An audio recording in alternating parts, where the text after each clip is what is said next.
بسم الله الرحمن الرحيم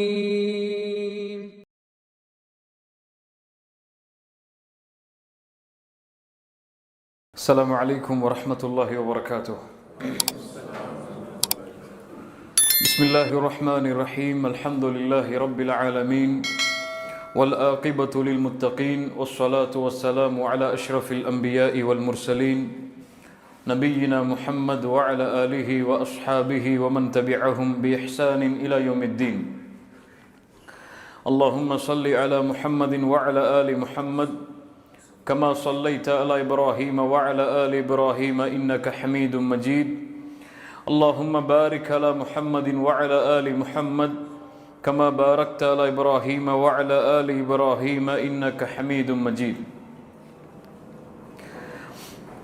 கண்ணியத்துக்குரிய அல்லாஹ்வின் அடியார்களே, அல்லாஹ் ரப்புல் ஆலமீன் எப்படி அவனுடைய அருளால் இந்த சபையில் எம்மை ஒன்று சேர்த்தானோ அதுபோன்று அல்லாஹ் ரப்புல் ஆலமீன் எம்மை ஜன்னத்துல் ஃபிர்தௌஸில் அல்லாஹுடைய தூதர் முஹம்மது ரசூலுல்லாஹ் ஸல்லல்லாஹு அலைஹி வஸல்லம் அவர்களோடும் அவர்களுடைய தோழர்களோடும் அல்லாஹ் என்னையும் உங்களையும் உலக முஸ்லிம்களையும் ஒன்று சேர்ப்பானாக.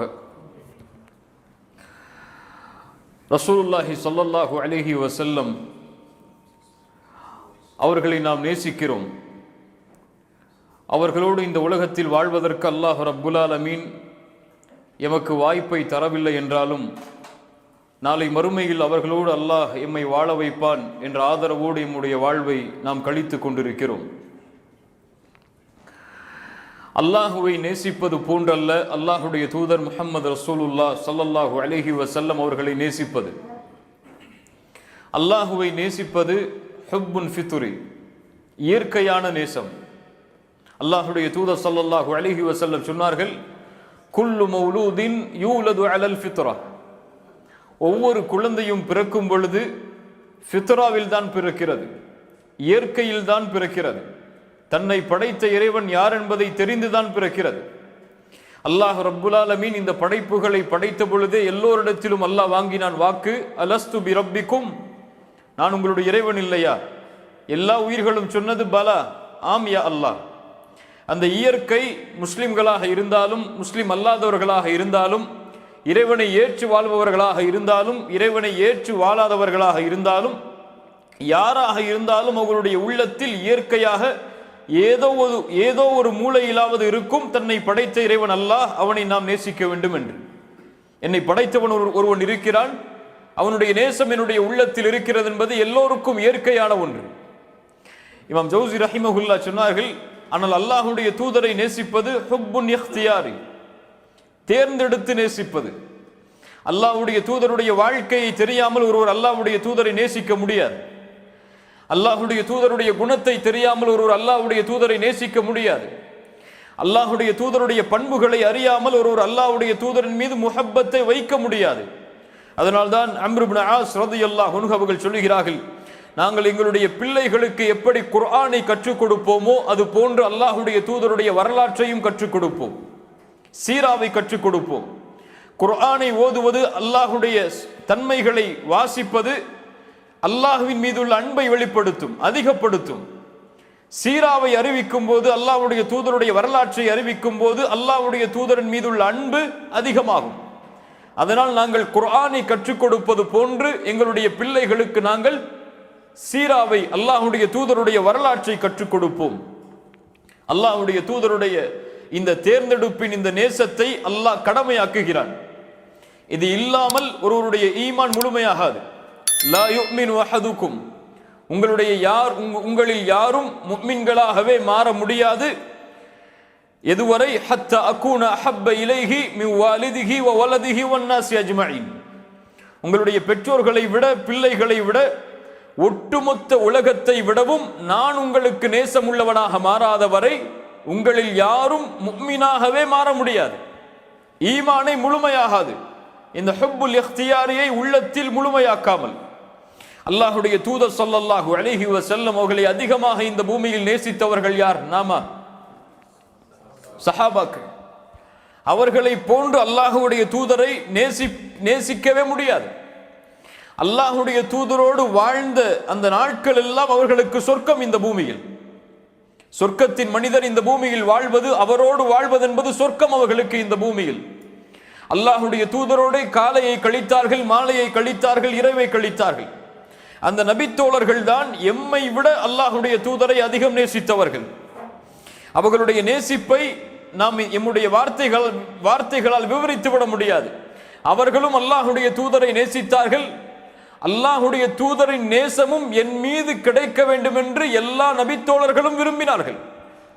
அம்ர் இப்னு ஆஸ் ரலியல்லாஹு அன்ஹு ஃபத்ஹ் மக்கா, இஸ்லாமிய மார்க்கம் வெற்றி அடையக்கூடிய அந்த மக்காவுடைய வெற்றிக்கு சில ஆண்டுகளுக்கு முன்னால் தான் இஸ்லாமை ஏற்றுக்கொள்கிறார். ஒரு 3-4 வருடங்களுக்கு முன்னால் அல்லாஹுடைய தூதரை சந்தித்து கேட்கிறார் ஒரு முறை, யா ரசூலல்லாஹ், ஐயுன் நாஸ் யஹப்பு இலைக், மனிதர்களில் உங்களுக்கு விருப்பமானவர் யார்? ஐயுன் நாஸ் யஹப்பு இலைக், மனிதர்களில் உங்களுக்கு விருப்பமானவர் யார்? அல்லாஹுடைய தூதர் சொன்னார்கள், ஆயிஷா, என்னுடைய மனைவி ஆயிஷா ரலியல்லாஹு அன்ஹா. அம்ர் இப்னு ஆஸ் மறுபடியும் கேட்கிறார், அல்லாஹ்வுடைய தூதரை, மினர் ரிஜால், ஆண்களிலிருந்து, நான் பெண்களிலிருந்து கேட்கவில்லை, ஆண்களிலிருந்து யார்? அம்ர் இப்னு ஆஸ் விரும்புவது அல்லாஹ்வுடைய தூதர் தன் பெயரை சொல்ல வேண்டும் என்பதை. அல்லாஹ்வுடைய தூதர் சொன்னார்கள், அபூஹா, அவர்களுடைய தந்தையாகிய அபூபக்கர் சித்திக். அதற்கு பிறகு யார்? அல்லாஹ்வுடைய தூதர் உமர். அதற்கு பிறகு யார்? அல்லாஹ்வுடைய தூதர் மற்ற சஹாபாக்களுடைய பெயரை குறிப்பிட்டுக் கொண்டே வருகிறார்கள். அம்ர் இப்னு ஆஸ் அந்த கேள்வியை விட்டு விடுகிறார். ஏன் விடுகிறார்? அவருக்கு வருத்தம் வருகிறது, அல்லாஹ்வுடைய தூதர் தன் பெயரை சொல்லவில்லையே என்று. இப்படி அல்லாஹ்வுடைய தூதரோடு ஈமான் கொண்ட எல்லா நபித்தோழர்களும் விரும்பினார்கள், அல்லாஹ்வுடைய தூதரை நானும் நேசிக்க வேண்டும், அல்லாஹ்வுடைய தூதர் என்னையும் நேசிக்க வேண்டும் என்று. அந்த சஹாபாக்கள் அவர்களுக்கு கொடுத்த கண்ணியம், மதிப்பு என்பது சாதாரணமானது கிடையாது. ஹுதைபியா உடன்படிக்கையில் அல்லாஹ்வுடைய தூதர் ஸல்லல்லாஹு அலைஹி வஸல்லம் அவர்களோடு பேச்சுவார்த்தையில் கலந்து கொண்டு சென்ற ஒரு காஃபிர் உர்வா இப்னு மஸ்ஊத் அத்-தகஃபி அந்த காஃபிர்களை பார்த்து சொல்கிறார், இவர்கள் யார் தெரியுமா? உர்வா இப்னு மஸ்ஊத் ஒரு இஸ்லாமிய மார்க்கத்தை ஏற்காத குறைஷி காஃபிர். உர்வா சொல்கிறார், நான் எத்தனையோ அரசர்களை சந்தித்திருக்கிறேன், கிஸ்ரா கைசர் கோட்டைகளில் வசிக்கக்கூடிய அரசர்களை எல்லாம் சந்தித்திருக்கிறேன். ஆனால் எந்த ஒரு அரசருக்கும் அவர்களுடைய தோழர்கள் கொடுக்காத கண்ணியத்தை முஹம்மதின் தோழர்கள் அவர்களுக்கு கொடுப்பதை பார்த்து ஆச்சரியப்படுகிறேன். அவர் ஒன்றை சொன்னால் அதை செய்வதற்கு விரைகிறார்கள், கட்டளையிட்டால் அதை செயல்படுத்தும் வரை அவர்களோடு துணை இருக்கிறார்கள். அவர்களை பார்க்கும் பொழுது கூட கண்ணியமான பார்வையில் பார்க்கிறார்கள். அவர்கள் உது செய்தால் கூட அந்த உதுவுடைய தண்ணீர் கீழே விழுந்துவிடக் கூடாது என்பதற்காக அதை கையால் தாங்கி பிடிக்கிறார்கள். இப்படி ஒரு தோழர்களுடைய சமூகத்தை உலகத்தில் நான் பார்த்ததில்லை. நஜாசி அரசரை பார்த்திருக்கிறேன், கிஸ்ரா கைசரில் வசிக்கக்கூடிய அரசர்களை எல்லாம் பார்த்திருக்கிறேன். ஆனால் முஹம்மதின் தோழர்கள் அவர்களுக்கு கொடுக்கக்கூடிய கண்ணியத்தை போன்று வேறு யாரிடத்திலும் நான் கண்ணியத்தை கொடுத்ததை நான் பார்த்ததில்லை என்று உர்வா இப்னு மஸ்ஊத் அத்-தகஃபி அவர் கூறினார். அந்த நேசம், அதையெல்லாம் சில நிகழ்வுகளை கூறி நாம் அடையாளம் காட்டலாமே தவிர அதை முழுமையாக விவரித்து விட முடியாது. பத்ருடைய போர்க்களம், அல்லாஹ்வுடைய தூதர் வரிசைகளை சரிபடுத்துகிறார்கள். இதையெல்லாம் எப்படி வரலாற்றில் இருந்து நாம் மறந்தோம் என்று எமக்கு தெரியவில்லை. பத்ருடைய போர்க்களத்தில் அல்லாஹ்வுடைய தூதர் வரிசையை சரிபடுத்துகிறார்கள். அப்போது ஒரே ஒரு நபித்தோழர் மட்டும் வரிசையை விட்டு வெளியே வந்து நிற்கிறார். அல்லாஹ்வுடைய தூதர் ஸல்லல்லாஹு அலைஹி வஸல்லம் அவரை பார்த்து சொன்னார்கள், இஸ்தவ் யா சவாத், வரிசையை சரிபடுத்து சவாதே, ஏன் விலகி நிற்கிறாய் என்று அல்லாஹ்வுடைய தூதர் தன்னுடைய கையில் இருந்த குச்சியால் அவரை கொஞ்சம் குத்தி உள்ளே அனுப்புகிறார்கள். சவாத் ரலியல்லாஹு அன்ஹு அந்த நேரத்திலே சொன்னார்கள், அல்லாஹ்வுடைய தூதரை, எனக்கு நீங்கள் நோவினை கொடுத்து விட்டீர்கள், நான் அதற்கு பழி தீர்க்க வேண்டும். அத்துணை சஹாபாக்கள் ஒன்று கூடி இருக்கும் பொழுது, எதிரிகள் அதை கண்காணித்துக் கொண்டிருக்கும் பொழுது அல்லாஹ்வுடைய தூதர் அந்த குச்சியை அவருடைய கையில் கொடுத்து சொன்னார்கள், என்னை பழி தீர்த்துக் கொள் என்று. அல்லாஹ்வுடைய தூதரை, ஆடை இல்லாமல் இருந்தேன், நீங்கள் ஆடையோடு இருக்கிறீர்கள், ஆடையை உயர்த்துங்கள் என்று சொன்னார்கள். அல்லாஹ்வுடைய தூதர் ஆடையை உயர்த்துகிறார்கள், அவர்களை கட்டி அணைக்கிறார்கள், கையில் இருந்த குச்சியை தூக்கி எறிந்து. அல்லாஹ்வுடைய தூதர் ஸல்லல்லாஹு அலைஹி வஸல்லம் சவாதை பார்த்து கேட்டார்கள், சவாதை ஏன் இப்படி செய்கிறாய்? சவாத் ரலியல்லாஹு அன்ஹு சொன்னார்கள், யா ரசூலல்லாஹ், கத் ஹதர மா தரா, என்ன நடக்கப் போகிறது என்பதை நீங்கள் பார்க்கிறீர்கள். இந்த போர்க்களம் ஒன்று முடிவா அல்லது எங்களுடைய மரணமா தெரியாது. இதற்கு பிறகு நாங்கள் திருப்பி வருவோமா மாட்டோமா என்று எங்களுக்கு தெரியாது. ஆனால் இந்த பூமியை விட்டு நான் பிரியும் பொழுது நான் தொட்ட கடைசி தோளாக உங்களுடைய தோல் இருக்க வேண்டும் என்று ஆசைப்பட்டேன், அதனால் இப்படி செய்தேன். அந்த போர்க்களத்தில் அவர் ஷஹீதானார். கண்ணியத்துக்குரியவர்களே, இப்படி சஹாபாக்களுடைய முஹப்பத்தை எல்லாம் நாம் புரிந்து கொள்வதற்கு எமக்கு ஒரு தனி சிந்தனை தேவைப்படும். அவ்வளவு தூரத்தில் தான் அந்த வரலாறுகளை விட்டு நாம் விலகி வாழ்கிறோம்.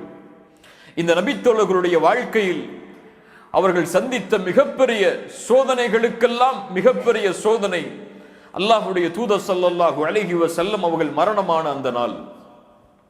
நபித்தோழர்கள் எல்லாம் ஸ்தம்பித்து விட்டார்கள். அந்த நிகழ்வை நாம் இப்போது சொன்னாலே நம்முடைய உள்ளம் அதை தாங்க முடியாது, ஏற்றுக்கொள்ள முடியாது.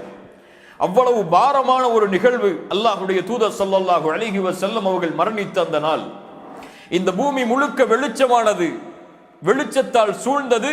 அல்லாஹ்வுடைய தூதர் ஸல்லல்லாஹு அலைஹி வஸல்லம் இந்த பூமியில் பிறந்த பொழுது இந்த பூமி முழுக்க இருளானது. அல்லாஹ்வுடைய தூதர் ஸல்லல்லாஹு அலைஹி வஸல்லம் மரணித்த பொழுது. நபித்தோழருடைய வார்த்தை இது. எப்படிப்பட்ட நாளாக இருக்கும்? காலை அவர்களை பார்க்காமல் அவர்களுடைய காலை இருக்காது, மாலை இருக்காது. இரவில் அவர்களை பார்க்காமல் உறங்கச் செல்ல மாட்டார்கள். அல்லாஹ்வுடைய தூதர் வீட்டிலிருந்து விழித்து வெளியே வருவதற்கு முன்னதாகவே அவர்கள் வரவேற்பதற்காக அதிகாலையில் அல்லாஹ்வுடைய தூதருடைய வீட்டின் வாசலில் நபித்தோழர்கள் எப்போதுமே அல்லாஹ்வுடைய தூதருடைய வீட்டின் வாசலில் அல்லாஹ்வுடைய தூதருடைய வருகைக்காக காத்திருக்கக்கூடிய தோழர்கள். அல்லாஹ் ரப்புல் ஆலமீன் அவர்களுக்கு கொடுக்கக்கூடிய அந்த பிரவேசியை அவர்கள் கொடுக்க வேண்டும் என்பதற்காகவே சூரத்துல் ஹுஜராத்தை இறக்குகிறான். நபியோடு நீங்கள் இப்படித்தான் நடந்து கொள்ள வேண்டும் அவர்கள் மனைவிமார்களோடு இருக்கும் பொழுது என்று அல்லாஹ் ரப்புல் ஆலமீன் அந்த உறவை ஒழுங்குபடுத்துகிறான். அல்லாஹ்வுடைய தூதர் ஸல்லல்லாஹு அலைஹி வஸல்லம் அவர்கள் நபியாக மட்டும் பார்க்கவில்லை, ஒரு நண்பராக பார்த்தார்கள், தோழராக பார்த்தார்கள், தலைவராக பார்த்தார்கள், ஒரு தளபதியாக பார்த்தார்கள், தங்களை வழிநடத்துபவர்களாக பார்த்தார்கள், தங்களுக்கு சிரமம் வரும் பொழுது உதவி செய்யக்கூடிய உதவியாளராக பார்த்தார்கள், தாங்கள் அனாதைகளாக இருந்தால் தங்களை அரவணைக்கக்கூடியவர்களாக பார்த்தார்கள். நண்பராக, தோழராக, தலைவராக, ஒரு தந்தையுடைய அந்தஸ்தில் கூட பல நபித்தோழர்கள் அல்லாஹ்வுடைய தூதரை பார்த்தார்கள். அவர்களுடைய திருமண நிகழ்ச்சியில் அல்லாஹ்வுடைய தூதர் கலந்து கொள்வார்கள். அவர்களுடைய வீட்டில் ஒரு புதிய வீடு கட்டப்பட்டால் அதற்கு அல்லாஹ்வுடைய தூதர் அழைக்கப்படுவார்கள். இப்படி எல்லோரோடும் அல்லாஹ்வுடைய தூதர் ஸல்லல்லாஹு அலைஹி வஸல்லம் வாழ்ந்த அந்த நாட்களை விட்டு அந்த நபித்தோழர்களை விட்டு அல்லாஹ்வுடைய தூதர் பிரியக்கூடிய அந்த நாள் எப்படி இருக்கும்? அந்த நபித்தோழர்களுக்கு தாங்க முடியாது. அல்லாஹ்வுடைய தூதர் ஸல்லல்லாஹு அலைஹி வஸல்லம் இந்த பூமியை விட்டு பிரிகிறார்கள். அதற்கு பிறகு ஒட்டுமொத்த நபித்தோழர்களுடைய வாழ்க்கையும் வித்தியாசமான முறையில் மாறுகிறது. அந்த நிகழ்வுகளை கொஞ்சம் பார்ப்போம்.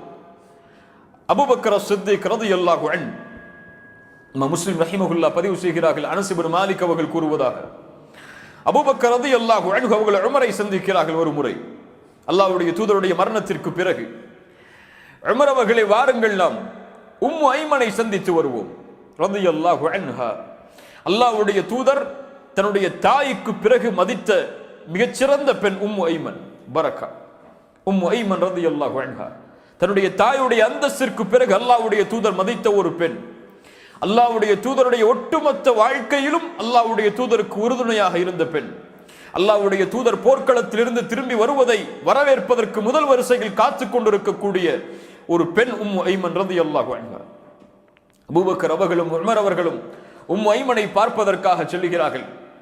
உம்மு ஐமன் அபூபக்கரையும் உமரையும் ரலியல்லாஹு அன்ஹுமா அவர்களை பார்த்தவுடன் கண்கலங்கி அழ ஆரம்பிக்கிறார்கள். எதையெல்லாம் நினைத்து அவர்கள் கவலைப்படுகிறார்கள் பாருங்கள். அபூபக்கரும் உமரும் ஐமனுடைய அழுகையை பார்த்தவுடன் நினைக்கிறார்கள், அல்லாஹ்வுடைய தூதருடைய பிரிவால் அவர்கள் எம்மை பார்த்தவுடன் அழுகிறார்கள் என்று சொன்னார்கள். அல்லாஹ்விடத்தில் அல்லாஹ்வுடைய தூதருக்கு மிகச்சிறந்த அந்தஸ்துகள் இருக்கும் என்பதை ஐமனை நீங்கள் அறியவில்லையா? ஐமன் ரலியல்லாஹு அன்ஹா அவர்கள் சொன்னார்கள், நான் அளவில்லை, அல்லாஹ்விடத்தில் அல்லாஹ்வுடைய தூதருக்கு கண்ணியமான அந்தஸ்துகள் இருக்கும் என்பதை தெரியாமல் நான் அளவில்லை. நான் அழுவதெல்லாம் அல்லாஹ்வுடைய தூதருடைய மரணத்தோடு இந்த வஹி இந்த வானத்திலிருந்து நின்று விட்டதே என்பதை நினைத்துதான். ஐமனுடைய அந்த அழுகை, அவர்கள் கூறிய இந்த வார்த்தை அபூபக்கரையும் உமரையும் அழ ஆரம்பித்து விடுகிறது. 3 பேரும் சேர்ந்து அழுகிறார்கள். எப்படி அவர்களால் தாங்க முடியும்? வஹியை நேரடியாக பார்த்த நபித்தோழர்கள், வஹியை விரும்பியவர்கள், நபியோடு வாழ்ந்தவர்கள், அவர்களுக்கு அந்த நபியின் பிரிவு சாதாரண பிரிவு அல்ல. பிலால் இப்னு ரபாஹ் ரலியல்லாஹு அன்ஹு அடிக்கடி நாம் கேள்விப்படக்கூடிய நிகழ்வுதான். பிலால் அல்லாஹ்வுடைய தூதர் ஸல்லல்லாஹு அலைஹி வஸல்லம் அவர்களோடு வாழ்க்கையில் கழித்த நாட்கள் தான் அதிகம். ஈமானை அல்லாஹ்வுடைய தூதரோடு ஏற்றதிலிருந்து மரணம் வரை பிலால் அவர்கள் அல்லாஹ்வுடைய தூதரோடு இல்லாத நாட்கள் என்று எண்ணுவது கடினம். காலை விடியல் அல்லாஹ்வுடைய தூதருக்கு பிலாலை பார்ப்பதில் தான். யார் எழுப்ப வருவார்கள்? ரசூலுல்லாஹுவை. பிலால் ரலியல்லாஹு அன்ஹு. பிலாலுடைய அதான் அல்லாஹ்வுடைய தூதர் ஸல்லல்லாஹு அலைஹி வஸல்லம் காலை ஃபஜ்ருக்கு தயாராகுவதற்கு ஆரம்பம், தன்னுடைய நாளை தொடங்குவதற்கு ஆரம்பம். அந்த பிலால் அவர்கள் அல்லாஹ்வுடைய தூதர் ஸல்லல்லாஹு அலைஹி வஸல்லம் அவர்களுக்கு பிறகு அதான் சொல்வதை விட்டு விலகிக் கொள்கிறார். ஏன்?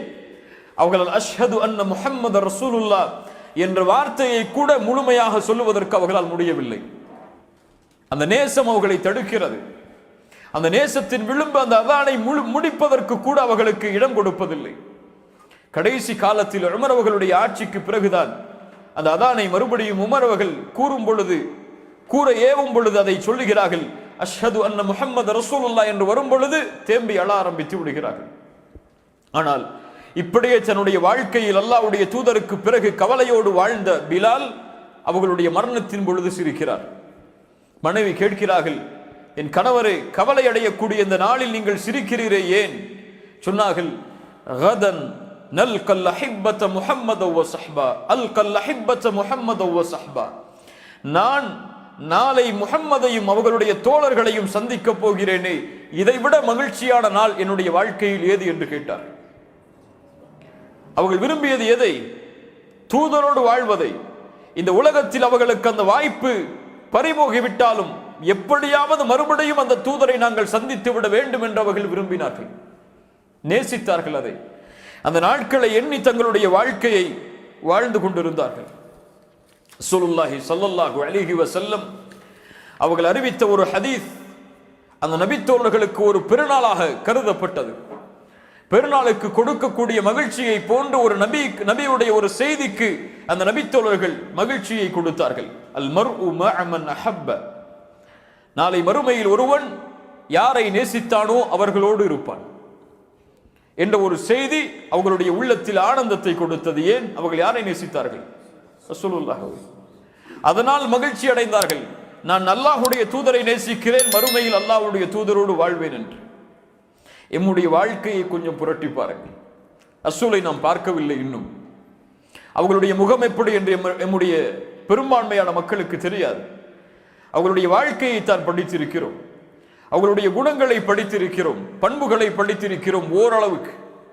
ஆனால் எம்முடைய உள்ளத்தில் அந்த ஆசை இருக்கிறதா? நான் நாளை மறுமையில் சொர்க்கத்தில் நுழைந்தவுடன் நான் பார்க்கக்கூடிய முதல் முகமாக என்னுடைய தூதருடைய முகம் இருக்க வேண்டும் என்று கை வைத்து கேட்டு பாருங்கள். அந்த நினைவுகளை விட்டெல்லாம் தூரமாகிதான் ஏதோ ஒரு உலகத்தில் நாம் வாழ்ந்து கொண்டிருக்கிறோம். அல்லாஹ் எம்மை பாதுகாப்பானாக. அல்லாஹ்வுடைய தூதரோடு சொர்க்கத்தில் எப்படி வாழ்வது? அந்த வாய்ப்பை அல்லாஹ் அவர்களை பார்க்காதவர்களுக்கும் கொடுப்பானா? இமாம் தபரானி ரஹிமஹுல்லாஹ் அவர்கள் பதிவு செய்கிறார்கள், ஆயிஷா ரலியல்லாஹு அன்ஹா அவர்கள் கூறுவதாக, ஒரு மனிதர் அல்லாஹ்வுடைய தூதர் ஸல்லல்லாஹு அலைஹி வஸல்லம் இடத்திலே வருகிறார். யா ரசூலல்லாஹ், நான் உங்களை என்னுடைய உயிரை விட நேசிக்கிறேன். தூதரிடத்தில் பொய் சொல்லிவிட முடியாது. ஏதோ சில புகழ்ச்சிகளுக்காக எல்லாம் தூதருக்கு முன்னால் பேசிவிட முடியாது. அல்லாஹ் வசனத்தை இறக்கி விடுவான், இவர் முனாஃபிக் என்று சொல்லுகிறார். அந்த நபித்தோழர், அல்லாஹ்வுடைய தூதரே, என் உயிரை விட உங்களை நான் நேசிக்கிறேன். நான் என்னுடைய செல்வத்தை விடவெல்லாம் உங்களை நேசிக்கிறேன். என்னுடைய பிள்ளைகளை விடவெல்லாம் உங்களை நேசிக்கிறேன். அல்லாஹ்வுடைய தூதரே, உங்களோடு நான் இருக்கும் பொழுது மன நிம்மதியோடு வாழ்கிறேன். உங்களை விட்டு பிரிந்து நான் வீட்டிற்கு சென்று விட்டால் உங்களை பார்க்காத வரை என்னால் நிம்மதியோடு இருக்க முடியவில்லை. உங்களுடைய முகத்தை நான் பார்க்காத வரை பொறுமையோடு இருக்க முடியவில்லை. ஓடி வந்து விடுகிறேன் உங்களை பார்ப்பதற்காக. அல்லாஹ்வுடைய தூதரே, என் மரணத்தையும் உங்களுடைய மரணத்தையும் நினைத்து பார்க்கிறேன். நீங்கள் மரணித்தால் சொர்க்கத்தில் உயர்ந்த நபிமார்களோடு இணைந்து விடுவீர்கள் என்று நான் நம்பிக்கை கொள்கிறேன். ஆனால் நான் சொர்க்கத்திலே நுழைந்தால் நான் உங்களை சொர்க்கத்திலே பார்க்க முடியுமா என்று கவலைப்படுகிறேன். இன்னும் ஒரு பணிவு பாருங்கள் தூதரிடத்தில். நான் நபித்தோழர் சொர்க்கத்திலே வந்து உங்களை பார்த்து விடுவேன் என்று சொல்லவில்லை. என்ன கேட்கிறார்? நம்ம இன்னைக்கு அப்படிதான் நினைச்சிட்டு இருக்கோம், நம்ம சொர்க்கத்துக்கு போனா தூதரை பார்த்தரலாம்னு சொல்லி. அந்த தோழர் கேட்கக்கூடிய கேள்வி என்ன? அல்லாஹ்வுடைய தூதரே, நீங்கள் நபிமார்களோடு சொர்க்கத்தில் உயர்ந்த அந்தஸ்தில் வாழ்வீர்கள், நானும் ஒரு சாதாரண ஒரு நபித்தோழர், உங்களை சொர்க்கத்தில் உங்களோடு வாழ்வதற்கு, உங்களை பார்ப்பதற்கு என்னால் முடியுமா என்று பயப்படுகிறேன். அல்லாஹ்வுடைய தூதர் மௌனமாகி விடுகிறார்கள். அல்லாஹ் ரப்புல் ஆலமீன் இந்த கேள்விக்கும் இதை விரும்புவர்களுக்கும் பதில் சொல்கிறான் குர்ஆன். வமன் யுத்திஇல்லாஹ வ ரசூலஹு ஃபஉலாயிக மஅல்லதீன அன்அம அல்லாஹு அலைஹிம் மினன் நபிய்யீன். யார் அல்லாஹ்விற்கும் தூதருக்கும் கட்டுப்பட்டார்களோ இவர்கள் நாளை மறுமையில் அல்லாஹ்வால் அருள் செய்யப்பட்ட நபிமார்களோடு இருப்பார்கள். அவ்வளவுதான். அல்லாஹ்வால் அருள் செய்யப்பட்ட நபிமார்களோடு, உண்மையாளர்களோடு, சுகதாக்களோடு, அல்லாஹ்வுடைய பாதையில் ஷஹீதானவர்களோடு, சாலிஹான மக்களோடு அவர்கள் வாழ்வார்கள். இந்த தோழமை தான் சிறந்த தோழமை.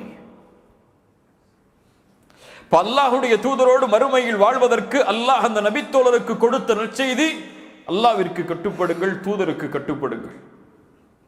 தூதருக்கு கட்டுப்பட்டவர் நாளை மறுமையில் ஹவுதில் தூதரை சந்திப்பார். எங்கே சந்திப்பார்?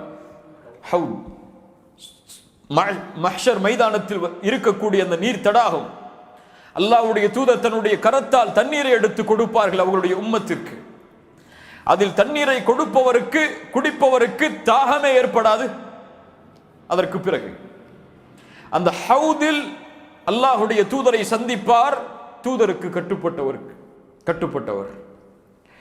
யார் தூதருக்கு கட்டுப்படாமல், அதோடு மட்டுமல்லாமல் தூதருடைய வழியை விட்டு மாற்று வழிகளை பின்பற்றினார்களோ, அல்லது தூதருடைய வழியை மாற்றி செய்தார்களோ, அல்லாஹ்வுடைய தூதர் ஒன்றை கூறியிருக்க, அல்லாஹ்வுடைய தூதர் ஒன்றை மார்க்கமாக கட்டளையிட்டிருக்க, மார்க்கம் அல்லாத ஒன்றை மார்க்கமாக தூதர் கூறியதாக எவர் ஒருவர் செய்கிறாரோ, அல்லாஹ்வுடைய தூதராலே அவர் விரட்டப்படுவார்.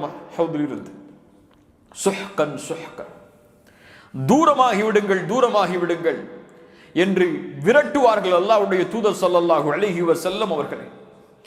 அல்லாஹ்வுடைய தூதரை நாளை மஹ்ஷரில் சந்திக்க வேண்டும் என்றால், மறுமையில் அல்லாஹ்வுடைய தூதரோடு வாழ வேண்டும் என்றால், அல்லாஹ்வுடைய தூதரோட சொர்க்கத்தில் நுழைந்து அவர்களுக்கு அருகாமையிலேயே தங்களுடைய இருப்பிடத்தை ஆக்கிக் கொள்ள வேண்டும் என்றால், அதற்கு நபித்தோழராக பிறக்க வேண்டும் என்ற நிபந்தனை எல்லாம் கிடையாது.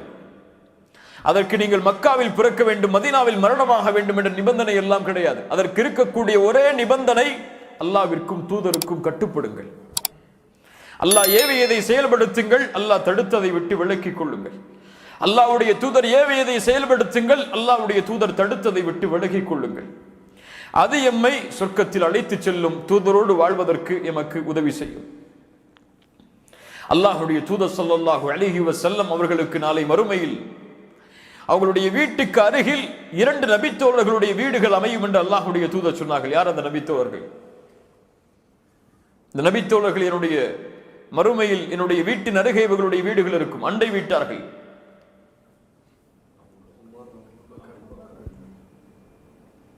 தல்ஹா வ ஜுபைர் ஜாராய் ஃபில் ஜன்னah.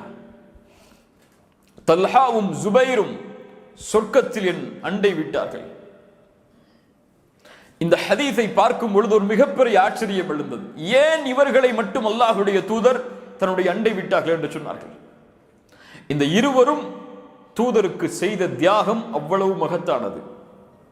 ஜுபைர் ரலியல்லாஹு அன்ஹு 8 வயதில் இஸ்லாமை இருக்கிறார். மக்காவுடைய ஆரம்ப காலத்தில் 12வது வயதில் வாழ்ந்து கொண்டிருக்கும் பொழுது மக்காவில் அல்லாஹ்வுடைய தூதர் ஒரு உயர்ந்த மலைப்பகுதியில் வைத்து வேதனை செய்யப்படுகிறார்கள் என்ற ஒரு செய்தி ஜுபைர் அவர்களுக்கு வந்து சேருகிறது. 12 வயது வாலிபர் கையில் வாளை உயர்த்தி கொண்டு தூதரை நோவினை செய்பவர்களுடைய தலையை இந்த வாளால் வெட்டி வீசுவேன் என்று வீதிகளில் உலா வருகிறார். அது ஒரு வதந்தி.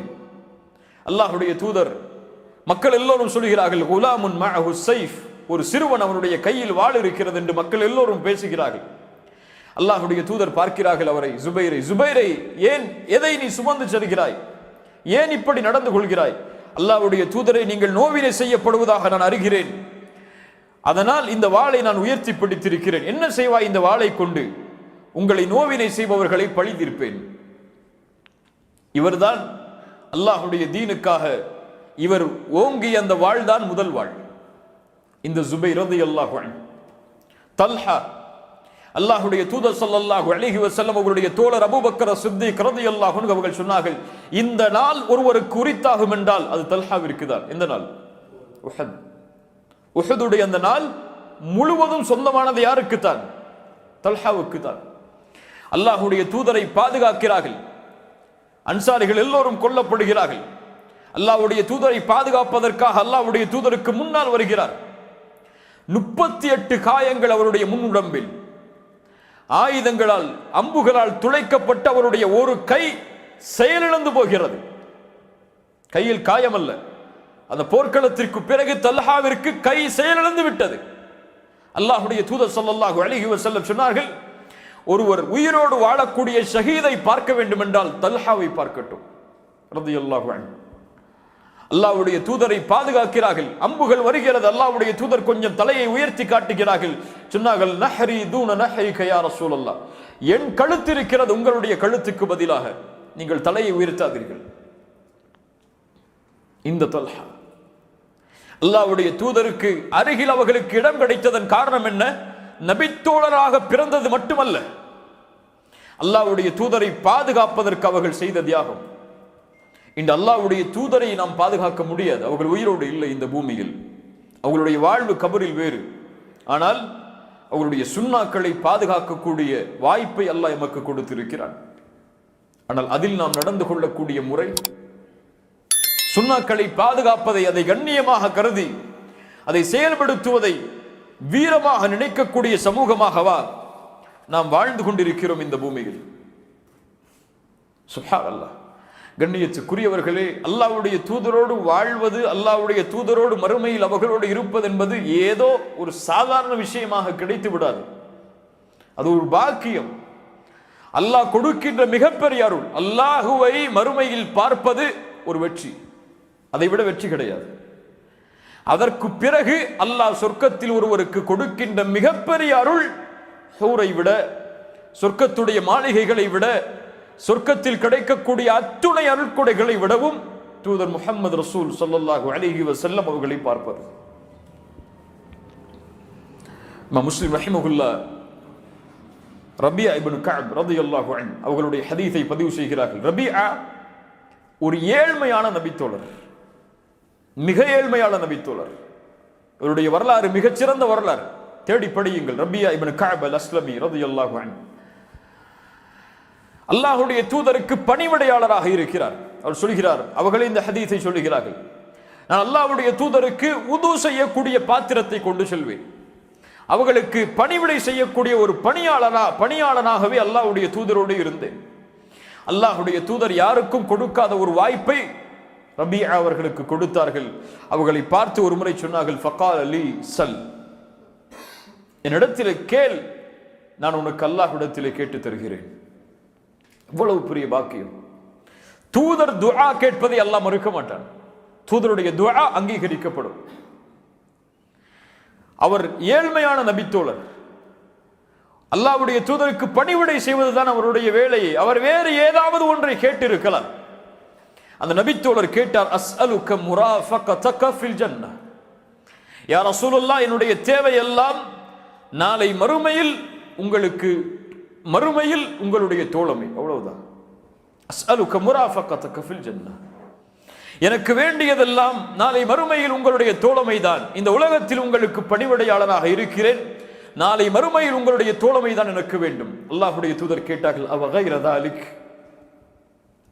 தாலிக், வேறு ஏதாவது? அவர் சொன்னார், இல்லை யா ரசூலல்லாஹ், ஹுவ தாக், அதுதான், வேற எதுவும் வேணாம், நான் வேற எதையும் உங்கள்கிட்ட கேட்கல, சொர்க்கத்திலையும் எனக்கு அது வேணும் இது வேணும்னு கூட கேட்கல, எனக்கு தேவை நாளை மறுமையில் உங்களுடைய தோழமை, அதை பெற்றுத் தாருங்கள். ரசூலுல்லாஹி ஸல்லல்லாஹு அலைஹி வஸல்லம் சொன்னார்கள், ஃபஇன்னி அலா நஃப்ஸிக பிகத்ரத்தி ஸுஜூத்,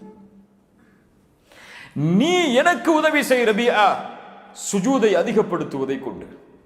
இமாம் நவவி ரஹிமஹுல்லாஹ் தங்களுடைய ரியாதுஸ் ஸாலிஹீன் என்ற கிதாபில் இதை பதிவு செய்கிறார்கள். இமாம் முஸ்லிம் ரஹிமஹுல்லாஹ் அவர்களுடைய கிதாபுக்கு ஷரஹ் சொல்லும் பொழுது, விரிவுரை சொல்லும் பொழுது, சுஜூதை அதிகமாக செய்யுங்கள் அல்லாஹ்வுடைய தூதர் என்று கூறியது தொழுகை அதிகப்படுத்துங்கள், நஃபிலான வணக்கங்களை அதிகப்படுத்துங்கள்.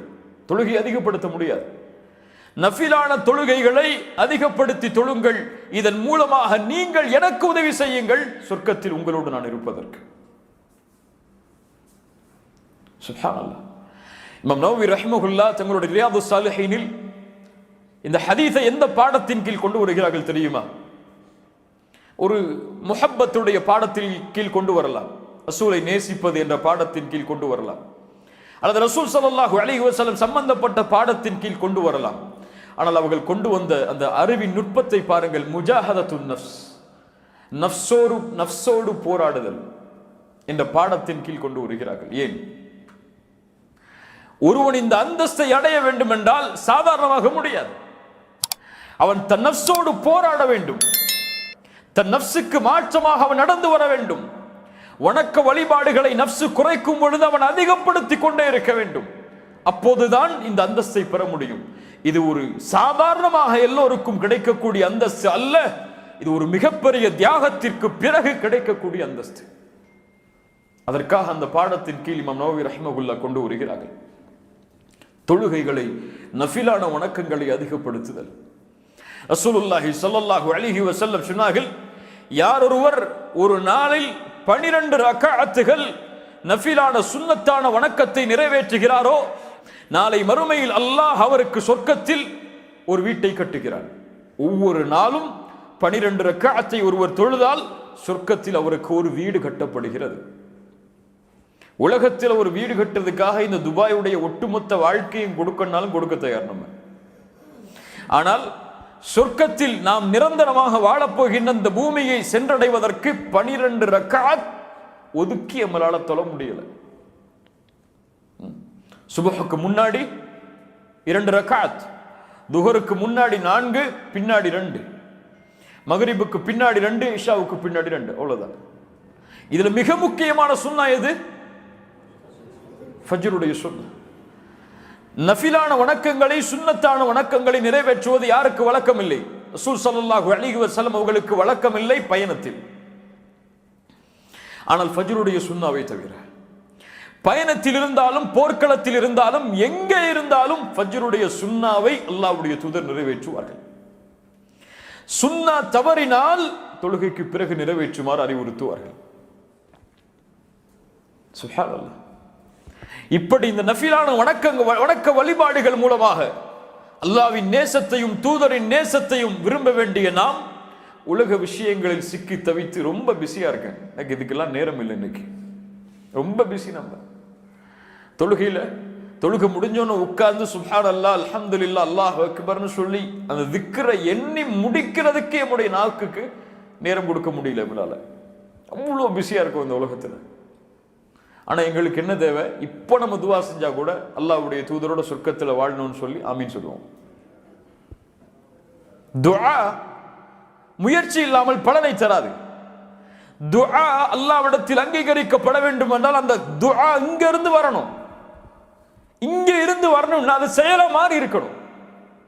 செயலாக மாறாமல் அல்லாஹ் அந்த துஆவை அங்கீகரிக்க மாட்டான். அல்லாஹ் ரப்புல் ஆலமீன் நமக்கு புரியக்கூடிய ஆற்றலை தருவாராக. அந்த நபித்தோழர்கள் விரும்பியதெல்லாம் எதை? சொர்க்கத்தில் அல்லாஹ்வுடைய தூதரோடு நாங்கள் வாழ்வது. அதையே நோக்கமாக கொண்டு பயணித்தார்கள். அதற்காகவே தங்களுடைய வாழ்நாளில் ஒரு பெரும் பகுதியை ஒதுக்கி வணக்க வழிபாடுகளில் ஈடுபட்டார்கள். அந்த முஹப்பத் உள்ளத்தில் அப்படியே ஆழ்ந்திருக்க வேண்டும். யாருக்கு கிடைக்கும்? யாருடைய உள்ளத்தில் இந்த எண்ணமே ஓடிக்கொண்டிருக்கிறதோ அவருக்கு கிடைக்கும். அடிக்கடி சொல்லக்கூடிய நிகழ்வுதான். ஒரு ஷேகடத்தில் கேட்டார்கள் ஒரு மாணவர், அல்லாஹ்வுடைய தூதரை நான் பார்க்க வேண்டும் கனவில், எப்படி பார்ப்பது? அந்த ஷேக் அவர்கள் அவருக்கு பதில் சொன்னாமல் சொன்னார்கள், இரவில் என்னோடு விருந்துக்குவார், என்னுடைய வீட்டுக்கு நீ விருந்துக்குவார். விருந்துக்கு அழைத்தார்கள். அழைத்து உட்கார வைத்து சாப்பாட்டை, இரவுடைய உணவை கொடுத்தார்கள். உணவில் எல்லாம் உப்பு. உணவில் எல்லாம் உப்பு. எல்லா உணவிலும் உப்பு. தண்ணீரை கேட்டார், தண்ணீரை கொடுக்க மாட்டேன் என்று சொல்லிவிட்டார் அந்த ஷேக். தண்ணீர் எல்லாம் உனக்கு கிடையாது, உறங்கு. காலை ஃபஜருக்கு அவரை எழுப்பினார்கள். எழுப்பி கேட்டார்கள், கனவு வந்ததா உனக்கு? கனவில் என்ன பார்த்தாய்? அவர் சொன்னார், தண்ணீர் ஆறுகள், தண்ணீர் கிணறுகள், தண்ணீரே என்னுடைய கனவாக இருந்தது என்று. அப்போது சொன்னார்கள், இதுதான் அதற்குரிய பதில், இதுதான் நீ கேட்ட கேள்விக்குரிய பதில். உன் உள்ளத்தில் தாகத்தின் பொழுது எது தேவைப்பட்டது? தண்ணீர் தேவைப்பட்டது. அதே நினைவில் இருந்தாய், அது உனக்கு கனவில் வெளிப்பட்டது. நீ எப்போது உன்னுடைய முஹப்பத், உன்னுடைய உள்ளத்தில் அல்லாஹ்வுடைய தூதருடைய அன்பையே நிரம்ப வைத்திருக்கிறாயோ, அல்லாஹ்வுடைய தூதரை நீ கனவில் பார்ப்பாய். என்ன அந்த ஷேக் அவர்களுக்கு பதில் சொன்னார்கள், ஆம் கண்ணியத்துக்குரியவர்கள், இதுதான் எல்லாவற்றிற்கும் பதில். தூதரை நாளை மறுமையில் சந்திக்க வேண்டும் என்பதற்காக தன்னுடைய நஃப்ஸோடு போராடி வெற்றி கொள்கிறான் ஒருவன், இவன் நிச்சயமாக நாளை மறுமையில் தூதரை பார்ப்பான், அல்லாஹ் நாடினால். அல்லாஹ்வுடைய தூதர் ஸல்லல்லாஹு அலைஹி வஸல்லம் மிக முக்கியமாக சொன்னார்கள், உங்களில் எனக்கு மிக விருப்பமானவர், நபித்தோழர்களை மட்டுமல்ல, இந்த உலகத்தில் கடைசியாக பிறக்கப் போகின்ற மனிதன் வரை உங்களில் நான் விரும்பக்கூடிய மனிதன். ரொம்ப முக்கியமான விஷயம் கேளுங்க. நாளை மறுமையில் என்னுடைய இருப்பிடத்திற்கு அருகில் தங்களுடைய இருப்பிடத்தை ஆக்கிக் கொள்ளக்கூடியவர். அஹாசினக்கும் அஹ்லாகா, உங்கள் குணங்களை அழகுபடுத்தியவர்கள் தான். உங்களில் குணங்களை அழகுபடுத்தியவர்கள் தான். அடிக்கடி சொல்லக்கூடியதுதான், சொர்க்கத்திற்கு நுழைவதற்கு நாம் வைத்திருக்கக்கூடிய அளவீடுகள் எல்லாம் தொழுகை, ஜகாத், ஹஜ், நோன்பு. இதான் உள்ளத்தில் ஆழமாக பதிய வைக்க வேண்டும். இந்த தொழுகை, இந்த நோன்பு, இந்த ஹஜ், இந்த ஜகாத், அல்லாஹ்வுடைய மார்க்கத்தில் நாம் பேணக்கூடிய ஹலால் ஹராம் எல்லாம் வீணாகிவிடும். சொர்க்கத்திற்கு செல்லக்கூடிய அமலாக நாம் இதை செய்யும் பொழுது இவையெல்லாம் நரகத்திலே எம்மை சேர்க்கக்கூடிய அமலாக மாறிவிடும். அவருடைய வாழ்க்கையில் குணத்தில் அவர் தன்னை சீர்படுத்தவில்லை என்றால், தன்னுடைய குணம் அவருடைய வாழ்க்கையில் சீராக இல்லை என்றால், மனிதர்களிடத்தில் நடந்து கொள்ளக்கூடிய முறையை அவர் சரிபடுத்திக் கொள்ளாத வரை அல்லாஹ்விடத்தில் இருக்கக்கூடிய உறவை அவரால் சீரமைக்க முடியாது. ஒருவன் தன்னுடைய மனைவிக்கு நல்ல கணவனாக வாழாத வரை உலகத்திற்கே நல்லவனாக வாழ்ந்தாலும் தன் ரப்புக்கே சிறந்த அடிமையாக வாழ்வதற்கு முயற்சி செய்தாலும் முடியாது. அதான் இந்த தீன். கைருக்கும் கைருக்கும் லி அஹ்லி வ அன கைருக்கும் லி அஹ்லி. உங்களில் சிறந்தவர் உங்களுடைய குடும்பத்தாரிடத்தில் சிறந்தவர், நான் சிறந்தவன் என்னுடைய குடும்பத்தாரிடத்தில். ரசூலுல்லாஹ் ஸல்லல்லாஹு அலைஹி வஸல்லம் சொன்னார்கள். கண்ணியத்துக்குரியவர்களே, குணத்தின் அடிப்படையில் இந்த ஒட்டுமொத்த சமூகமும் சிதைந்து கிடக்கிறது.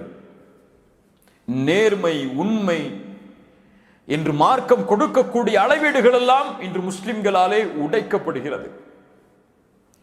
முன்னாடி இல்மில்லாமல் மார்க்கத்துடைய அடிப்படைகளே தெரியாமல் வாழ்ந்த ஒரு சமூகம் இருந்தது. ஆலிம்கள் சொல்வது மட்டும்தான் அவர்களுக்கு. குர்ஆனை திறந்தோ ஹதீஸை திறந்தோ அந்த சமூகம் படித்தது கிடையாது. ஆனால் அவர்களிடத்தில் இருந்த ஒழுக்கம், அவர்களிடத்தில் இருந்த நேர்மை, அவர்களிடத்தில் இருந்த பண்பு இன்று மார்க்கத்தை படித்து அதை தெரிந்து அதை மக்களிடத்தில் எடுத்து வைக்கக்கூடிய மனிதர்களிடத்தில் கூட இன்று கிடையாது. இல்ம் இல்லாமல் வாழ்ந்த, கண்ணியத்தோடு வாழ்ந்த சமூகம் கூட குண அடிப்படையில் இல்மை பெற்றுக் கொண்டதற்கு பிறகு பெருமைகள், பொறாமைகள், அவர் நான், நீ, நான் என்று வேற்றுமையில் வாழக்கூடிய மக்களாகத்தான் பெரும்பான்மையான சமூகத்தை நாம் பார்க்கிறோம். அல்லாஹ் ரப்புல் ஆலமீன் இந்த குணத்தை எங்கெல்லாம் நிரூபிக்கிறான் தெரியுமா?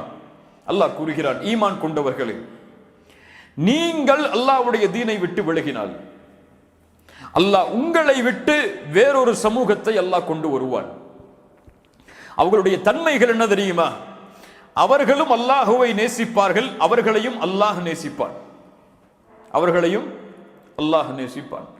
அதில்லத்தின் அலல் முஃமினீன் அஇஸ்ஸத்தின் அலல் காஃபிரீன்.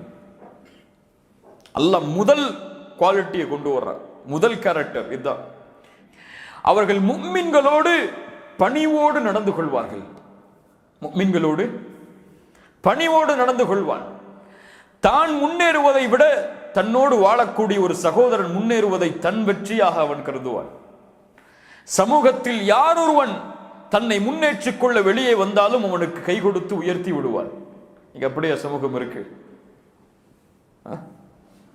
நான் தான் இந்த சமூகத்தில் நிற்க வேண்டும், என்னை தவிர யாரும் இந்த சமூகத்தில் நிற்கக்கூடாது. நான் தான் இந்த சமூகத்தை வழிநடத்த வேண்டும், என்னை தவிர யாரும் இந்த சமூகத்தை வழிநடத்த கூடாது என்று இல்ல. மஷா அல்லாஹ், அல்லாஹ் பாதுகாத்தவர்களை தவிர பெரும்பான்மையான சமூகம் இன்று இந்த பணிவையே மறந்துவிட்டது. முஃமின்கள் தங்களோடு பணிவோடு, பாசத்தோடு, அன்போடு, பரிவோடு நடந்து கொள்வார்கள். ஒருவன் தவறு செய்தால் கூட அவன் மனம் நோகாமல் அந்த தவறை திருத்துவார்கள். எப்படி இன்பமான நேரத்தில் அவரோடு இருந்தானோ அது போன்று துன்பமான நேரத்தில், இன்பமான நேரத்தில் இருந்ததை விட அவரோடு இருப்பான். பலன் இருந்தால் இன்று நட்பு, பலன் இல்லை என்றால் நட்பே கிடையாது. இருக்கு இன்பம் வந்தால் அவரோடு வாழ்வான், துன்பம் அவரிடத்திலிருந்து வந்து விட்டால் அவருக்கு எனக்கும் சம்பந்தம் இல்லை என்றுவான். தான் இன்னைக்கு உலகம். அந்த உலகத்தில் இந்த முஸ்லிம்களும் அவர்களை போன்று வாழ்வதை நினைக்கும் பொழுதுதான் தெரிகிறது தூதருடைய வாழ்வை விட்டு நாம் எவ்வளவு தூரத்தில் வாழ்கிறோம் என்று. காஃபிர்களோடு கடுமையாக நடந்து கொள்வார்கள். காஃபிர்களோடு கடுமையாக நடந்து கொள்வார்கள் என்றால் என்ன அர்த்தம்? அடிக்கடி குர்ஆன்ல படிக்கிறவங்கள என்ன அர்த்தம்? காஃபிர்களை பார்த்தா பேச மாட்டாங்களா? அவர்களோடு உறவை துண்டித்து வாழ்வார்களா? இறை மறுப்பாளர்களை பார்த்தால் விரட்டி விடுவார்களா? அதான் கடுமையா? அல்லாஹ்வுடைய தீனை அவர்களுக்கு முன்னால் பின்பற்றுவதிலிருந்து கடுமையோடு இருப்பார்கள். அல்லாஹ்வுடைய தீனை பின்பற்றுவதற்கு அவர்களை பார்த்து வெட்கப்பட மாட்டார்கள். இன்னைக்கு எல்லாருடைய உள்ளத்திலையும் இது இருக்கு. தன்னை முஸ்லிம் என்று வெளிப்படுத்துவதற்கு பிற மதத்தார்கள் முன்னால் நாம் பயப்படுகிறோம். பயப்படுகிறோம் என்று சொல்வதை விட வெட்கப்படுகிறோம் பலர். அவர்களுக்கு முன்னால் நாம் பேசிக் கொண்டிருக்கும் பொழுது அல்லாஹ் என்ற வார்த்தையை சொல்வதற்கு பலர் வெட்கப்படுகிறார்கள். அவர்களுக்கு முன்னால் பேசும் பொழுது இஸ்லாம் என்ற வார்த்தையை சொல்வதற்கு வெட்கப்படுகிறார்கள். அல்லாஹுடைய மார்க்கத்துடைய சில நிபந்தனைகளை, போதனைகளை வெளிப்படுத்தும் பொழுது அவர் என்னை தவறாக நினைத்துக் கொள்வாரோ என்று கருதுகிறார்கள். எது கண்ணியம்? இதுவா?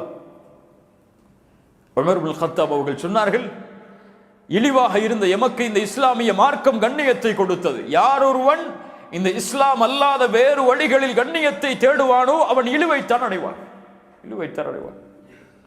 இப்படி அல்லாஹ்வுடைய தீனை பின்பற்றுவதில் கடுமை காட்டுவார்கள் இறை மறுப்பாளர்களுக்கு முன்னால். இவர்கள் இந்த தீனை நேசிப்பதை பார்த்து அவர்களுக்கும் இந்த தீனை நேசிக்க வேண்டும் என்ற விருப்பம் வரும். ஆனால் இன்று நாமே வெட்கப்படுகிறோம் இந்த தீனை வெளிப்படுத்துவதற்கு. இல்ல மாஷா அல்லாஹ், அல்லாஹ் பாதுகாத்தவர்களை தவிர. அல்லாஹ்வுடைய தூதர் ஸல்லல்லாஹு அலைஹி வஸல்லம் அவர்களோடு வாழ்வதற்கு மறுமையில் இன்னும் சில முக்கியமான காரணிகளை சொன்னார்கள். நானும் யத்தீமை பாதுகாப்பவரும் யத்தீமை அரவணைப்பவரும் நாளை மறுமையில் இந்த இரண்டு விரல்களை போன்றிருப்போம். இந்த சப்ஜெக்டே நம்முடைய வாழ்க்கையில் கிடையாது. யத்தீம்களை அரவணைப்பது, யத்தீம்களை பாதுகாப்பது, யத்தீம்களுக்கு உதவி செய்வது என்ற ஒரு விஷயமே நம்முடைய வாழ்க்கையில் கிடையாது. நமக்கு எம்முடைய குழந்தைகளை பார்க்கறதுக்கே நேரம் இல்லை. இதுல எங்க யத்தீம் குழந்தைகளை பாதுகாக்கிறதுங்கிற எண்ணம் தான் பலருக்கு இருக்கு. அல்லாஹ் அக்பர். இது ஒரு பெரிய இது தனியாக பேசப்பட வேண்டிய நிகழ்வுகள். யத்தீம் குழந்தைகள் யாராக இருந்தாலும், அவர்கள் முஸ்லிம்களாக இருந்தாலும், பிற மதத்தை சார்ந்தவர்களாக இருந்தாலும், அவர்களை கருணையோடு பார்ப்பது, அவர்களுக்கு தேவையான உதவிகளையும் அவர்களுக்கு தேவையான வசதிகளையும் செய்து கொடுப்பது இந்த உலகத்திலே வாழக்கூடிய முஸ்லிம்களுக்கு கடமை, பொறுப்பது. யத்தீம்கள், அல்லாஹ்வுடைய தூதர் ஒரு யத்தீம் தான். அல்லாஹ்வுடைய தூதர் ஒரு யத்தீம் தான். அவர்களுடைய பிறப்பை பற்றி ஒரு ஆசிரியர் சொல்லும் பொழுது சொல்லுவார்கள், ஒரு யத்தீமான குழந்தை இந்த பூமியில் பிறந்தது உலகத்தில் வாழக்கூடிய யத்தீம்களுக்கு கண்ணியத்தை கொடுப்பதற்காக. முஹம்மது ரசூலுல்லாஹ் ஸல்லல்லாஹு அலைஹி வஸல்லம். ஃபஅம்மல் யதீம ஃபலா தக்ஹர். யத்தீம்களை விரட்டாதீர்கள் நபியே. இந்த யத்தீம்களோடு இருக்கக்கூடிய உறவை நாம் அதிகப்படுத்த வேண்டும். எவ்வளவோ ஆர்ஃபனேஜ் இருக்கு. அங்கெல்லாம் நமக்கு உதவி செய்வதற்கு நம்மகிட்ட காசு இல்லாட்டா கூட அவர்களோட போய் கொஞ்ச நேரம் உட்கார்றதுக்கு கொஞ்சம் நேரத்தையாவது நம்ம கொடுக்கணும். அவர்கள் யார் என்பதை தேடி அடையாளம் கண்டுபிடித்து அவர்களுக்கு தேவையான வசதிகளை எம்மால் முடிந்த அளவு செய்து கொடுக்க வேண்டும். ரசூலுல்லாஹி ஸல்லல்லாஹு அலைஹி வஸல்லம் இதை நமக்கு வழிகாட்டினார்கள். அல்லாஹ்வுடைய தூதர் ஸல்லல்லாஹு அலைஹி வஸல்லம் மேலும் சொன்னார்கள், என் மீது யார் ஒருவன் அதிகமான ஸலவாத்தை எடுத்து வைப்பாரோ நாளை மறுமையில் அவர் என்னுடைய இருப்பிடத்திற்கு அருகில் இருப்பார். ஸல்லல்லாஹு அலா முஹம்மத், அல்லாஹும்ம ஸல்லி அலா முஹம்மத் என்ற ஸலவாத்தை யார் ஒருவன் அதிகம் கூறுவாரோ அவர் நாளை மறுமையில் என்னோடு இருப்பார். என்னுடைய வீட்டிற்கு அருகில், இருப்பிடத்திற்கு அருகில் தன்னுடைய இருப்பிடத்தை அமைத்துக் கொள்வார்.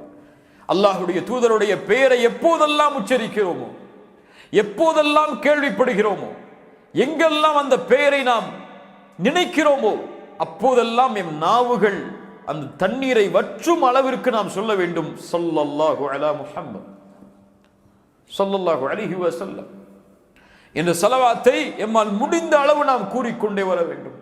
யார் என் மீது ஒரு முறை ஸலவாத்தை கூறுவானோ அவன் மீது அல்லாஹ் 10 முறை அருள் செய்கிறான். கண்ணியத்துக்குரியவர்களே, இன்னும் சில வழிகளை அல்லாஹ்வுடைய தூதர் ஸல்லல்லாஹு அலைஹி வஸல்லம் அவர்கள் சொன்னார்கள்.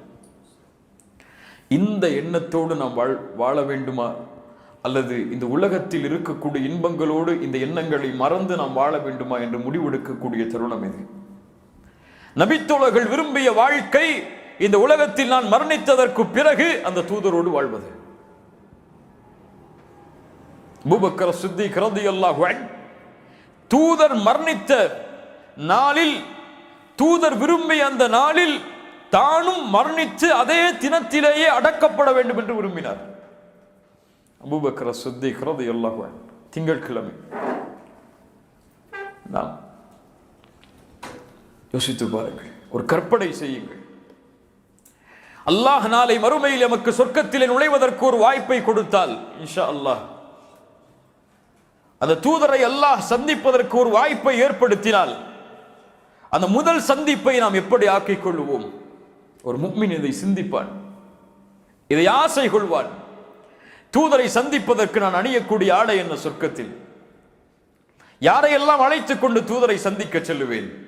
என் மனைவிமார்களை, குழந்தைகளை அழைத்துக் கொண்டு தயாரித்து அலங்கரித்துக் கொண்டு வாருங்கள் ரசூலை சந்திக்க செல்லுவோம் என்று சொர்க்கத்தில் அந்த வீதிகளில் நடந்து செல்லுவேன். இன்ஷா அல்லாஹ் இது ஒரு கற்பனை. ஒரு முஃமின் இந்த ஆசையை கொள்ள வேண்டும். அவர்களை சந்திப்பதற்கு முன்னால் யாரையெல்லாம் நான் சந்திப்பேன்? எந்த நபித்தோழர்களை எல்லாம் சந்தித்ததற்கு பிறகு அவர்களை சந்திப்பேன்? நபித்தோழர்கள் எல்லாம் படை சூழ்ந்து உட்கார்ந்து இருக்கக்கூடிய அந்த சொர்க்கத்தில் அல்லாஹ்வுடைய தூதர் ஸல்லல்லாஹு அலைஹி வஸல்லம் அவர்களுக்கு நான் அடையாளம் காட்டப்படும் பொழுது, நான் அவர்களை சந்திப்பதற்கு வந்திருக்கிறேன் என்று அறிவிக்கும் பொழுது, அல்லாஹ்வுடைய தூதர் எம்மை எப்படி வரவேற்பார்கள்? நாம் அல்லாஹ்வுடைய தூதருக்கு சலாம் கூற, அல்லாஹ்வுடைய தூதர் எமக்கு சலாமிற்கு பதில் கூற, எம் நலவை அல்லாஹ்வுடைய தூதர் விசாரிக்க, அல்லாஹ்வுடைய தூதரின் நலவை நாம் விசாரிக்க, அல்லாஹ்வுடைய தூதர் எம்மை கட்டி அணைக்க, இன்ஷா அல்லாஹ் இப்படிப்பட்ட வாய்ப்புகள் எல்லாம் அல்லாஹ் எனக்கு தருவானா என்ற ஏக்கம் ஒரு முஃமினுடைய உள்ளத்தில் ஆழமாக பதிந்து கிடக்க வேண்டும். அதுதான் முஹப்பத், அதுதான் உண்மையின் நேசம். அல்லாஹ்வுடைய தூதர் என்னுடைய வாழ்வில் நான் செய்த நன்மைகளை மலக்குகளின் மூலமாக தெரிந்து கொண்டு அந்த நபித்தோழர்களுக்கு அறிவிக்கும் பொழுது என்னுடைய அந்த நிலைமையை குறித்து, அந்த நிலைமை எப்படி இருக்கும்? அபூபக்கரை சந்திப்பேன் ரலியல்லாஹு அன்ஹு, உமரை சந்திப்பேன். என் மனைவிமார்கள் அல்லாஹ்வுடைய தூதருடைய மனைவிமார்களை சந்திப்பார்கள். ஆயிஷா ரலியல்லாஹு அன்ஹா, ஹதீஜா ரலியல்லாஹு அன்ஹா, ஃபாத்திமா ரலியல்லாஹு அன்ஹா, இப்படி நபித்தோழிகளுடைய கூட்டத்தினுடைய மனைவிமார்கள் அவர்களை சந்தித்து அவர்களுக்கு சலாம் முகர்ந்து அவர்களோடு உறவுகளை அமைத்துக் கொள்வார்கள். இதுவல்லவா வாழ்க்கை? இதை நினைத்து வாழ்வதல்லவா வாழ்க்கை? கண்ணியத்துக்குரியவர்களை, இந்த அன்பை உணருங்கள். இதுவே எம்முடைய வாழ்க்கையின் குறிக்கோளாக இருந்து அல்லாஹ்வுடைய தூதர் ஸல்லல்லாஹு அலைஹி வஸல்லம் அதை அடைவதற்கு கூறிய வழிகளை பின்தொடர்ந்து அதையே எண்ணமாக நோக்கமாக நிறுத்தி யாரொருவன் அல்லாஹ்விடத்தில் இதை உள்ளத்திலிருந்து பிரார்த்தனை செய்கிறாரோ, அல்லாஹ் ரப்புல் ஆலமீன் அல்லாஹ்வுடைய தூதர் முஹம்மது ரசூலுல்லாஹ் ஸல்லல்லாஹு அலைஹி வஸல்லம் அவர்களோடு சொர்க்கத்தில் வாழக்கூடிய வாய்ப்பை அவருக்கு அல்லாஹ் தருவான். கண்ணியத்துக்குரியவர்களே, அல்லாஹ் ரப்புல் ஆலமீன் இந்த நினைவை நம்முடைய உள்ளத்தில் அதிகப்படுத்துவானாக. இந்த எண்ணத்தில் அல்லாஹ் ரப்புல் ஆலமீன் எம்மை வாழ வைப்பானாக. அல்லாஹ் ரப்புல் ஆலமீன் நாளை மறுமையில் சொர்க்கத்தில் அல்லாஹ்வுடைய தூதரை சந்தித்து அவர்களோடு அவர்களுக்கு அருகாமையில் சொர்க்கத்தில் வாழக்கூடிய வாய்ப்பை அல்லாஹ் எனக்கும் உங்களுக்கும் தருவானாக. இந்த அறிவுரையை முதலாவதாக எனக்கும் பிறகு உங்களுக்கும் ஆக்கிக் கொள்கிறேன். அக்கூலு கௌலி ஹாதா அஸ்தக்ஃபிருல்லாஹ் லீ வலக்கும். திடீரென்று அழைக்கப்பட்ட அழைப்பை ஏற்று வந்திருக்கக்கூடிய உங்கள் எல்லோர்களுக்கும் அல்லாஹ் ரப்புல் ஆலமீன் முழுமையான நற்கூலிகளை அல்லாஹ் வழங்கட்டும். ஜஸாக்குமுல்லாஹு ஹைரன். பாரக்கல்லாஹு ஃபீக்கும். அகூலு கௌலி ஹாதா சுப்ஹானக்கல்லாஹு பிஹம்திக் அஷ்ஹது அல்லா இலாஹா இல்லா அன்த் அஸ்தக்ஃபிருக வ அதூபு